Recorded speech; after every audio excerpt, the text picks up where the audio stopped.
ఇప్పుడు నవీన్ యాదవ్ ఒక రౌడీ అండి, ఒక రౌడీ ఫ్యామిలీ నుంచి వచ్చాడు. అంతకన్నా మేము ఏమి ఎక్స్పెక్ట్ చేయం. అతని దగ్గర నుంచి మేము ఎక్స్పెక్ట్ చేసేది అంతకన్నా ఏమి ఉండదు. ఎందుకంటే వాళ్ళ లాంగ్వేజ్ ఎలా ఉంటది అది అందరికీ తెలిసి, చుట్టుపక్కల ఉన్న వాళ్ళందరికీ తెలిసి. నేను పుట్టి పెరిగిన ప్రాంతం ఇది, వాళ్ళు ఇక్కడే నివసించిన వాళ్ళు కాబట్టి వాళ్ళు ఏంటో మాకు తెలుసు. ప్రతి ఒక్కళ్ళు గల్లీకి, ప్రతి వాడ తెలుసు వాళ్ళు ఏంటి, వాళ్ళు ఎలా మాట్లాడతారని.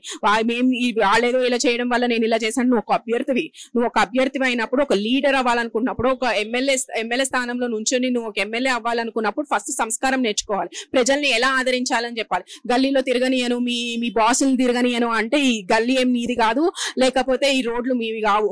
కేసీఆర్ గారిది యావత్ ఇది, నేను పుట్టి పెరిగిన ప్రాంతం అంటే కేసీఆర్ గారిది మొత్తం రాష్ట్రం అంతా కేసీఆర్ గారిదే. రాష్ట్రం తీసుకొచ్చిన ముఖ్యమంత్రి ఆయన. నువ్వు గల్లీలో తిరగనియను, పెద్ద బాసులు తిరగనియను అంటే అది ఎవరు చూస్తూ ఊరుకోరు. ఎందుకంటే ఇది ఒక ఉద్యమం పార్టీ, ఉద్యమాలు చేసి వచ్చిన వాళ్ళు కాబట్టి డెఫినెట్ గా ఎవరు భయపడరు, ఇలాంటి ధమ్కీలకి ఎవరు భయపడరు.